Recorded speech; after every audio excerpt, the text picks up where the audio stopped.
Les pilotes de la catégorie production du championnat de France de la montagne se retrouvaient il y a quelques jours dans les Côtes d'Armor, à Saint-Gouénot, pour y disputer la 6e manche du championnat de France de la montagne 2022. Après 2 rendez-vous disputés dans l'ouest de la France, l'épreuve bretonne marquait la dernière étape de cette tournée occidentale. Vainqueur à la Pommeraye pour la 4e fois de l'année, Yannick Poinsignon arrivait dans le mené en qualité de favori au volant de sa BMW M3 U92.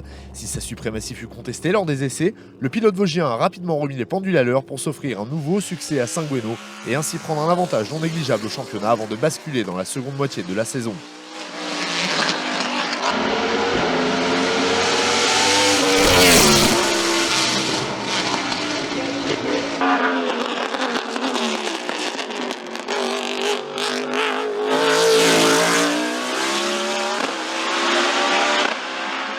Bon, on avait un petit peu d'avance avant la dernière manche, mais bon, après, Ronald va vite. Il aurait très bien pu gagner dans la dernière montée, donc il n'y a rien fallu lâcher. Il a fallu rouler, attaquer encore un peu plus que les montées d'avant. Bon, c'est ce que j'ai fait, c'est passé, ça fait un chrono qui est sympathique. Bon, là, on repart avec la victoire, donc ça fait plaisir. Leader samedi soir, à l'issue des essais, le champion de France de la montagne Ronald Garcès a montré de réels progrès et place sa Lamborghini Huracan Super Trofeo à la 2e position du classement général.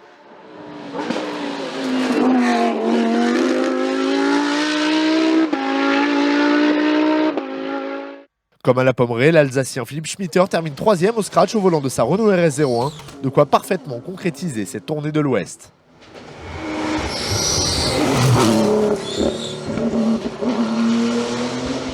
En tête du groupe N à l'issue de la première montée de course, Moran 4 Makoviak termine finalement à la 2e position de ce classement ainsi que de celui du N4 et est à l'arrivée la meilleure féminine de la catégorie production.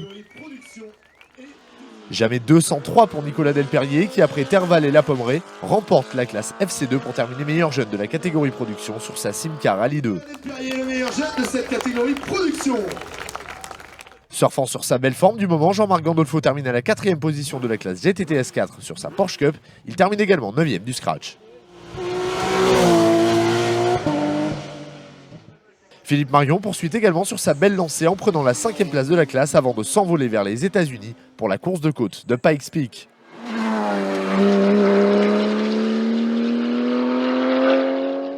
Sur son Audi RS3 LMS TCR, Stéphane Garcia termine 10e du classement général de l'épreuve tout en remportant fort logiquement la classe GTTS 3.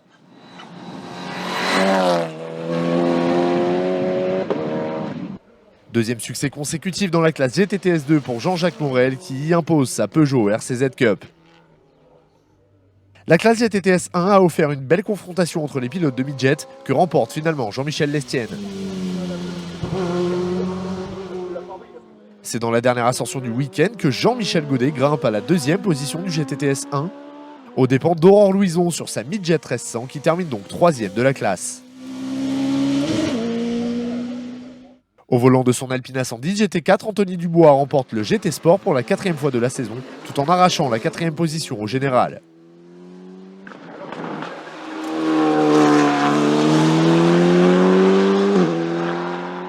À la 8e position de ce classement général, on retrouve Francis Dozière au volant d'une monture équivalente à celle d'Anthony Dubois, 2e du GT Sport malgré une touchette le samedi.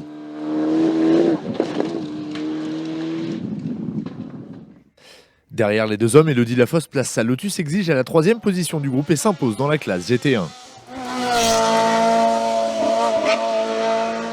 Le groupe FC a été le théâtre de l'une des plus grosses luttes du week-end. Dans la dernière montée, Christophe Poinsignon l'emporte sur son Simca CG Turbo et atterrit à la 5e place du scratch.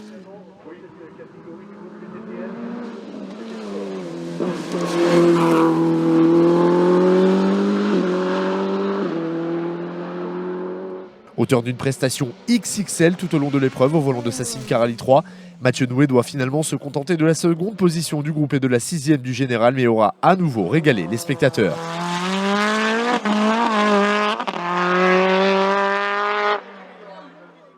Pour son retour sur une manche du championnat de France de la montagne, Arnaud Vermeersch accroche la 3e place du groupe sur son impressionnante Simca 1000 au voie large. Toujours en plein apprentissage de sa 1000 Turbo, Patrick Ramu termine à la 4e place du FC4 et se présente comme un sérieux client pour les prochaines échéances. Nicolas Granier a à nouveau survolé les débats dans le groupe A. Au volant de sa Cupra Leon Super Copa MK3, il s'impose et termine également 7e au scratch.